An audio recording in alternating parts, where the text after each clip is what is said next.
BR Ambedkar Konaseema జిల్లా ఆత్రేయపురంలో కేరళ తరహా పడవ పోటీలు నిర్వహిస్తున్నారు. సంక్రాంతి సందర్భంగా ఇక్కడ ప్రధాన పంట కాలువలో డ్రాగన్ పడవ ఈత పోటీలు ఏర్పాటు చేశారు. వీటిని చూసేందుకు భారీ ఎత్తున ప్రజలు తరలివచ్చారు.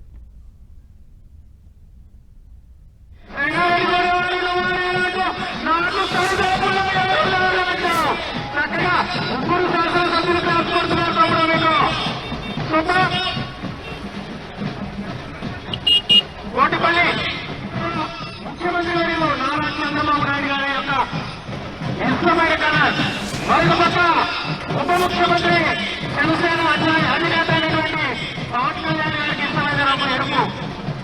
మరి రెండు షర్ట్లు ధరించారు. వాళ్ళిద్దరూ ఫస్ట్ సెకండ్ ప్లేస్ లో ఉన్నారు. థ్యాంక్ యూ అండి. దయవచ్చి శాసనసభ్యుల ముఖ్యులు కూడా వేదిక అలంకరించాల్సిందిగా కోరుతున్నాం. జగన్రెడ్డిని క్యాప్టెన్స్ ఇద్దరు కూడా వెళ్ళిపోవాలి. స్టార్టింగ్ పాయింట్ త్వరగా 3 పడవలు వస్తున్నాయి. నువ్వా నేను అంటూ తలపడుతూ కోటిపల్లి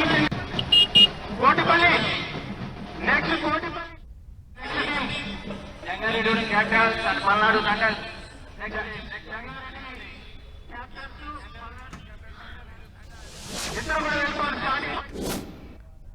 సో మనం చూస్తున్న అంబేద్కర్ కోనసీమ జిల్లా ఆత్రేయపురంలో పడవ పోటీలు నిర్వహిస్తున్నటువంటి దృశ్యాలు చూస్తున్నాం. కేరళ తరహాలోనే ఇక్కడ ఆత్రేయపురంలో ఈ పడవ పోటీలను నిర్వహిస్తూ ఉన్నారు. వాటిని చూసేందుకు ప్రజలు ఆసక్తిగా తరలివచ్చిన దృశ్యాలు కూడా ఉన్నాయి. మరిన్ని అప్డేట్స్ కూడా తెలుసుకుందాం. ఆత్రేయపురం నుంచి మా కొలీగ్ సునీల్ మనకు లైవ్ లో అందుబాటులో ఉన్నారు. సునీల్. ఎస్ సంధ్య, సంక్రాంతి సంబరాలు ఇంకా అంటే ముందే 2 రోజుల ముందే ప్రారంభం అయిపోయాయి గోదావరి జిల్లాలో అని చెప్పడానికి ఎటువంటి అతిశయోక్తి లేదు. ఇక్కడ చాలా ఘనంగా సంక్రాంతి సంబరాలను నిర్వహిస్తున్నారు. అందులో ప్రముఖంగా ఆత్రేయపురం అనగానే మనకి పూతరేకులు అనేవి చాలా అందరికీ వెంటనే టక్కును గుర్తొస్తాయి, ఆత్రేయపురం పూతరేకులని. కానీ ఇక్కడ ఇంకా అనేక విశేషాలు ఉన్నాయి. ఎందుకంటే పడవ పోటీలు నిర్వహిస్తున్నారు. ఈ బొబ్బర్లంక ఆత్రేయపురం నదీ పాయలో పంట కాలువ బోధులో ఈ యొక్క దాంట్లోనే అదిగోండి మనం రెడీగా చూస్తున్నాము సంధ్య ఇక్కడ. సో పడవ పోటీలకి సిద్ధంగా అక్కడ వాళ్ళు తెడ్డు వేయడానికి రెడీగా ఉన్నారు పోటీదారులు. 11 పడవలు అంటే 11 మంది టీమ్స్ ఇక్కడ రెడీగా ఉన్నాయి ఈ పోటీల్లో పాల్గొనడానికి. ఇవి 3 రోజులుగా నిర్వహిస్తున్నారు ఇక్కడ. స్థానిక ఎమ్మెల్యే సత్యానందరావు కూటమి పార్టీ ఎమ్మెల్యేగా ఉన్నారు ఆయన. సో ప్రతి ఏడాది కూడా ఆయనతో కూడా మనం మాట్లాడడం జరిగింది. ప్రతి ఏడాది కూడా ఈ పోటీలను నిర్వహిస్తామని ఆయన చెప్పడం కూడా జరిగింది. సో ఈ క్రమంలోనే ఇక్కడ చాలా ఉత్సాహంగా అటు ఇటు గోదావరి మధ్యలో ఏమో గోదావరి నది ప్రవహిస్తుంటే అటు ఇటు గోదావరి గట్ల మీద సంధ్య ప్రజలు కూడా అలాగే నిలబడి వీక్షిస్తూ ఆనందిస్తున్నటువంటి పరిస్థితి ఉంది. సో సంక్రాంతి అంటే ఎలా ఉంటుంది గోదావరి జిల్లాలో అని చెప్పడానికి ఇది ఒక బెస్ట్ ఎగ్జాంపుల్గా చెప్పుకోవచ్చు. అండ్ ఇక్కడ ఇప్పటికే పల్లెలన్నీ కూడా సందడి వాతావరణంగా మారింది. రేపు భోగి పండుగ ఉన్న క్రమంలో ఇప్పటికే దాదాపు మ్యాక్సిమం అందరూ కూడా పల్లెలకి చేరుకున్నారనే చెప్పాలి. ఈ క్రమంలో ఆత్రేయపురం అంతా కూడా బంధుమిత్రులతో లోగిళ్ళన్నీ కూడా పండుగ శోభను సంతరించుకుని కలకలలాడుతున్నటువంటి పరిస్థితి ఉంది. అండ్ ఇవి 3 రోజుల పాటు జరగనున్నాయి. ఈ రోజు ఫైనల్ 3 మెంబర్స్ ని సెలెక్ట్ చేయనున్నారు. సో ఇప్పటి వరకు అయితే 4 minutes 31 seconds ఇది మొత్తం కూడా 1 kilometer లేన్ ఉంది పోటీ. సో ఈ 1 kilometer కూడా వాళ్ళు అలా తెడ్డు వేస్తూ 4 minutes 30 seconds 4 minutes 25 seconds లో ఆ ఎండ్ లైన్ ని రీచ్ అయ్యారు. సో ఇంతకంటే తక్కువ ఇంకెవరైనా చేస్తే వాళ్ళు ఫైనల్ 3గా వెళ్ళేటువంటి అవకాశం ఉంటుంది. ఆ ముగ్గురు పోటీదారులకి రేపు 3 టీంలకి కూడా రేపు ఎండ్ గేమ్ నిర్వహించబోతున్నారు. వాళ్ళల్లో ఫస్ట్ సెకండ్ ప్రైజ్ ఉంటాయి. ఈ పడవ పోటీదారులు ఎక్కడి నుంచి వచ్చారు అంటే చుట్టుపక్కల నియోజకవర్గాల నుంచి వచ్చిన వాళ్ళే ఈ ఇందులో కంటెస్ట్ వివిధ ప్రాంతాల నుంచి లేదు సంధ్య, వివిధ ప్రాంతాల నుంచి ఇక్కడికి చేరుకున్నారు. విజయవాడ నుంచి ఒక టీం వచ్చింది, అండ్ అలాగే జగ్గయ్యపేట నుంచి ఒక టీం వచ్చింది, జంగారెడ్డిగూడెం నుంచి ఒక టీం వచ్చింది. సో వివిధ ప్రాంతాల నుంచి పోటీకి ఇక్కడికి వచ్చారు. అండ్ చాలా మంది నదిలోనే, కృష్ణా నదిలో నేర్చుకున్న వాళ్ళు కొంతమంది అయితే ఈ బోటింగ్ ని, ఈ తెడ్డు వేయడం అని, కొంతమంది గోదావరి నదిలో బోటు ఈ తెడ్డు వేయడం నేర్చుకున్నారు. కానీ ఇప్పుడు ఇక్కడ నుంచి వీళ్ళు ఇక్కడ ఈ పోటీలో పాల్గొనడం చాలా ఆనందంగా ఉందని. ఇందులో ఇంకొక ఆశ్చర్యకరమైనటువంటి విషయం ఏంటంటే సంధ్య, నేషనల్స్ కి ఆడిన వాళ్ళు ఉన్నారు, ఒలింపిక్ గేమ్స్ కి ఆడిన వాళ్ళు ఉన్నారు. సో అంత బెస్ట్ ప్లేయర్స్ ఇక్కడ ఆత్రేయపురంలో ఈరోజు మనకి కనబడటం జరుగుతుంది అనమాట. సో అంత గ్రేట్ స్పోర్ట్స్ మెన్ ఇక్కడ అందుబాటులో ఉన్నారు. సో గేమ్ ఇప్పుడు స్టార్ట్ అవబోతోంది. సో వాళ్ళంతా రెడీ అవుతున్నారు తెడ్డు వేసి గేమ్ ని స్టార్ట్ చేయడానికి. మరో ప్రక్క కోచెస్ హడావిడి కనబడుతోంది, అటు ప్రక్కన ప్రజలు సందడి వాతావరణం కనబడుతోంది. అందరి చేతుల్లో మొబైల్ ఫోన్స్ తో ఈ ఆటని చిత్రీకరించడానికి రెడీ ఉన్నారు. So game is started. మనం చూస్తున్నాం సంధ్య ఆన్ స్క్రీన్ లో. సో గేమ్ స్టార్ట్ అయింది పోటాపోటీగా. ఇరు జట్లు కూడా పోటీగా తెడ్లు వేస్తూ ముందుకు వెళ్తున్నారు. ఒకే రిద్ధంలో తెడ్డు వేస్తూ వెళ్తున్న వాళ్ళు ముందు వెళ్తుంటే, కొంచెం డిస్టర్బెన్స్ వచ్చిన వాళ్ళు ఒకంత వెనకబడినటువంటి దృశ్యాలను మనం చూస్తున్నాము. సో మనం చాలా క్లియర్ గా చూస్తున్నాం. ఓ ప్రక్కన మోటార్ వేస్తున్న బోట్ లో మనం ఉంటే, వాళ్ళు తెడ్డు వేసుకుంటూ వెళ్తున్నారు. ఎంత ఫాస్ట్ గా రీచ్ అవుతున్నారు అనేది 10 టీవీ స్క్రీన్ మీద ప్రేక్షకులకి మనం చూపించే ప్రయత్నం చేస్తున్నాం. సో ఆత్రేయపురంలో పడవ పోటీలు ఏ రకంగా జరుగుతున్నాయి అంటాకి లైవ్ లో కనబడుతున్న దృశ్యాలే మీకు ది బెస్ట్ ఉదాహరణలు అనమాట. సో అంత ఉత్సాహంగా యువత అంతా కూడా పాల్గొంటున్నారు. సో పడవ పోటీలని నడుచుకుంటూ వీక్షించలేరు కాబట్టి గోదావరి గట్ల మీద అటు ఇటు బండ్లేసుకుని వాళ్ళు ఫాలో అవుతున్నారు పడవల్ని. సో అంటే ఒక running race, Olympic running race కానీ, లేదంటే నేషనల్ ఇంటర్నేషనల్ లెవెల్ రేసెస్ ఎలా అయితే జరుగుతాయో అంతే లెవెల్లో ఇక్కడ పోటీలు నిర్వహిస్తున్నారు అని చెప్పడంలో ఎటువంటి అతిశయోక్తి లేదు, ఎటువంటి డౌట్ లేదు సంధ్య. సో అంత లెవెల్ ఫాలోయింగ్ ఇక్కడ ఉంది. అండ్ కాంపిటీటర్స్ కూడా అంతే స్పోర్ట్స్ మెన్ స్పిరిట్ తో వాళ్ళ పోటీలో పాల్గొంటున్నారు. ఇదేవి లోకల్ గేమ్ అయితే కాదు, నేషనల్ లెవెల్లో, యాక్చువల్ రాష్ట్ర స్థాయి పోటీలు నిర్వహిస్తున్నప్పటికీ నేషనల్ లెవెల్లో అండ్ అలాగే ఇంటర్నేషనల్ లెవెల్లో పాల్గొన్నటువంటి ప్లేయర్స్ మనకి ఇక్కడ ఉండడం నిజంగా ఆత్రేయపురం వాసులందరూ కూడా చాలా ఆనందాన్ని వ్యక్తం చేస్తున్నారు. ముఖ్యంగా స్థానిక ప్రజలు సంధ్య,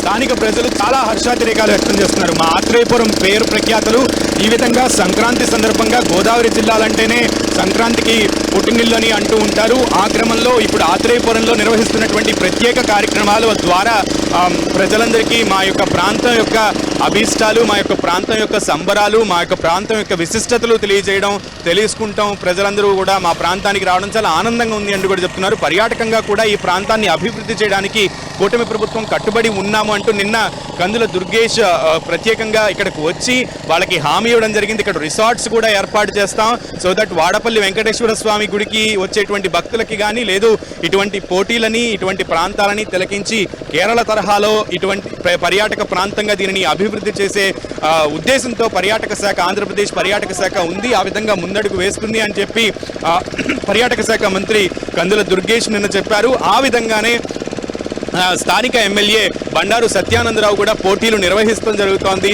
సో ఎంత ఫాస్ట్గా వాళ్ళు తెడ్డు వేస్తూ పోటీల్లో పాల్గొంటున్నారు, ఎంత ఉత్సాహంగా ఈ పోటీలు నిర్వహిస్తున్నారు, ఇక్కడ పోటీల్లో జరుగుతున్నాయి. సంక్రాంతి శోభ ఏ రకంగా గోదావరి జిల్లాలో ఉంటుంది అనేది మనం ప్రత్యక్షంగా 10 టీవీ స్క్రీన్ మీద ప్రేక్షకులందరికీ చూపిస్తున్నాం. అండ్ ఎస్, ఇదొక్కటే కాదు, ముగ్గుల పోటీలు జరుగుతున్నాయి ఇక్కడ, గాలిపటాలు, పతంగులు ఎగరేసే పోటీలు జరిగాయి, అలాగే ఈత పోటీలు జరిగాయి, స్విమ్మింగ్ పోటీలు ఇదే నదిలో నిన్న స్విమ్మింగ్ పోటీలు కూడా నిర్వహించారు. మహిళలకి పురుషులకి సపరేట్గా ఈత పోటీలు నిర్వహించారు. పురుషుల పోటీల్లో విఆర్లో ఉన్నటువంటి సర్కిల్ ఇన్స్పెక్టర్ ఫస్ట్ ప్రైజ్ తెచ్చుకుంటే, ఆ మహిళల పోటీలలో అమెరికాలో ఉద్యోగం చేస్తూ ఇక్కడ స్విమ్ చేయడానికి వచ్చిన ఆవిడ, సెలవులకి సేదతీరడానికి వచ్చిన ఆవిడ ఈత కొడుతూ ఆవిడ ఇంటర్నేషనల్ ప్లేయర్ అని చెప్పాలి. ఆవిడ ఫస్ట్ ప్రైజ్ సంపాదించుకున్నారు. 40 years ఏజ్ ఆవిడ. సో ఇంకా చెప్పాలంటే 73 years ఆవిడ 1 year బ్యాక్ స్విమ్మింగ్ చేయడం నేర్చుకున్న ఆవిడ ఈ 1 kilometer స్విమ్మింగ్లో ఆవిడ పాల్గొనడం జరిగింది. అండ్ 69 years, 63 years అందరూ కూడా ఏజ్డ్ పర్సన్స్ పాల్గొని నిన్న మహిళలు అందరికీ ఉత్సాహాన్ని నిలిపారు. తాము ఎందులోనూ పురుషులకి తీసిపోము, ఏ వయసులోనూ కూడా అందరికీ పోటీలో ఏమాత్రం తీసిపోము అంటూ కూడా వాళ్ళు చెప్పారు. ఇప్పుడు పడవ పోటీల్లో కూడా అంతే విధంగా, అంతే జోష్తో ఆ తెడ్డు వేసే వాళ్ళలో అందరూ కూడా మీకు మగవాళ్ళలా కనబడుతున్నారు, కానీ ఆడవాళ్ళు కూడా ఉన్నారు సంధ్య, అండ్ యువతులు కూడా ఆ తెడ్డు వేసే దాంట్లో పురుషులతో సమానంగా పోటీ పడుతూ ఒకటే రిధంలో వాళ్ళతో సేమ్ ఎనర్జీని వాళ్ళు పంచుతూ కూడా వాళ్ళతో ఎటువంటి బలంలో ఎటువంటి విధంగా కూడా తీసిపోము అని చెప్తూ కూడా వాళ్ళు కూడా పాలు పంచుకుంటున్నారు. ఇందులో ఆ పడవలో మహిళలు పురుషులు ఇద్దరు ఉన్నారు. ఓన్లీ పురుషులు మాత్రమే కాదు, కానీ వాళ్ళు అంటే మేక్ ఓవర్ మాత్రం పురుషుల్లాగా చేసుకున్నారు. కానీ మనం వెళ్ళి మాట్లాడడం కూడా అందులో మహిళలు కూడా ఉన్నారు. అండ్ మహిళల్లో కూడా ఒలింపిక్ ప్లేయర్స్ ఉన్నారు, ఇంటర్నేషనల్ ప్లేయర్స్ ఉన్నారు, ప్లే చేసిన ఇంటర్నేషనల్గా ఒలింపిక్ గేమ్స్లో ఆడిన వాళ్ళు కూడా ఉన్నారు సంధ్య. సో అంత ప్రాశస్త్యం కలిగినటువంటి క్రీడాకారుణులు ఇక్కడ పాల్పంచుకుంటున్నారు ఈ గేమ్స్లో.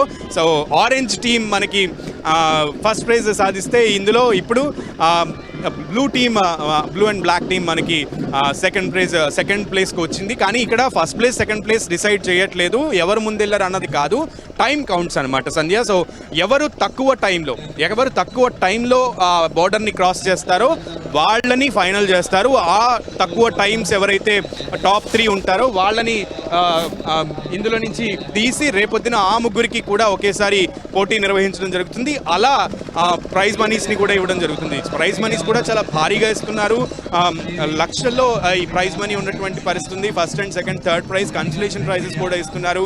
సో అంటే ఈ సంక్రాంతి సంబరాలకు సంబంధించి ప్రజలు ఎవరైతే ఊళ్ళకి వస్తూ ఉంటారో వాళ్ళందరికీ కూడా సంధ్య ప్లీజ్. సునీల్, అయితే మొత్తం ఎన్ని టీమ్స్ పార్టిసిపేట్ చేసేటువంటి అవకాశం ఉంది? ఈ పడవ పోటీలు ఈ రోజంతా కూడా నిర్వహించబోతున్నారా? దీనికి సంబంధించిన డీటెయిల్స్ ఏంటి? అదేవిధంగా చుట్టుపక్కల చూడటానికి వచ్చిన వారందరికీ కూడా అరేంజ్మెంట్స్ అనేవి ఎలా చేశారు? సంధ్య, చూడ్డానికి వచ్చేటువంటి వాళ్ళందరికీ కూడా ఇక్కడ ప్రభుత్వం పటిష్టమైనటువంటి ఏర్పాట్లు చేసింది. అటు ఇటు కూడా ఎటువంటి ప్రమాదాలు జరగకుండా కర్రలను బాధింది.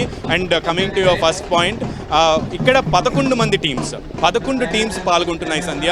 ఈరోజు అంటే 3 రోజులుగా జరుగుతున్నాయి. నిన్న ఫైనల్ చేశారు. ఫైనల్ అయిన వాటిలో దాదాపు 100 మంది దాకా కూడా ఈ పడవ పోటీలకి వచ్చారు పార్టిసిపేట్ చేయడానికి. అండ్ అందులో నిన్న 11 టీమ్స్ని ఫైనల్ చేయడం జరిగింది. ఆ 11 టీమ్స్కి ఈరోజు పోటీలు నిర్వహిస్తున్నారు. అందులో 2 టీమ్స్ పోటీ మనం ఇప్పుడు చూసాము. సో ఈ 11 టీమ్స్లో రేపు 3 టీమ్స్ని ఫైనలైజ్ చేస్తారు. ఈరోజు తక్కువ అంటే ఎవరైతే లోయెస్ట్ తక్కువ టైంలో ఇక్కడికి వస్తారో 1 కిలోమీటర్ ఫినిష్ చేస్తారో వాళ్ళకి ఆ టాప్ 3 టీమ్స్కి రేపు పోటీ నిర్వహిస్తారు. అందులో ఫస్ట్ ప్రైజ్ సెకండ్ ప్రైజ్ అనేది ఫైనల్ చేయడం జరుగుతుంది సంధ్య. అండ్ ప్రభుత్వం కూడా ఇక్కడ పటిష్ట ఏర్పాట్లు చేసింది. వీక్షకులకు కూడా ఎక్కడ ఎటువంటి ఇబ్బందులు లేకుండా సూర్యుడి తాపం కూడా వాళ్ళ మీద పడకుండా టెంట్లను కూడా ఏర్పాటు చేశారు అటు ఇటు.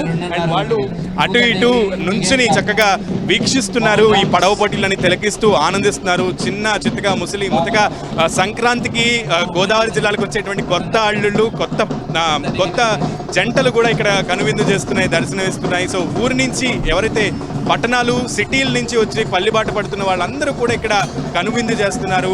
సో అంతా కూడా సంక్రాంతి శోభ, ఇంకా సంక్రాంతి పండుగ రాకముందే సంక్రాంతి శోభ 4 రోజుల ముందు నుంచే స్టార్ట్ అయిపోయింది, వారం ముందు నుంచే స్టార్ట్ అయిపోయింది అని చెప్పొచ్చు సంధ్య. ఇప్పుడున్న తాజా పరిస్థితి అయితే కాసేపట్లో మరొక 2 పోటీలు కూడా రెండు పడవలకి, ఎందుకంటే విడ్త్ అనేది తక్కువ ఉన్న క్రమంలో 2 పడవలకే పోటీలు నిర్వహిస్తున్నారు. సో ఈరోజు ఓవరాల్గా 11 టీమ్స్ ఇందులో పార్టిసిపేట్ చేస్తే నిన్న ఫైనలైజ్ అయిన టీమ్స్. సో ఆ 11 టీమ్స్లో ఈరోజు అన్నిటికీ కూడా పోటీలు నిర్వహిస్తారు. తక్కువ టైం చేసిన వాళ్ళకి ఫైనల్ చేస్తారు సంధ్య. ఇది ఇక్కడ ఉన్న పరిస్థితి. రేపు కూడా పోటీలు జరగబోతాయి. రైట్ సునీల్, అది మనం చూస్తున్నాం కోనసీమ జిల్లా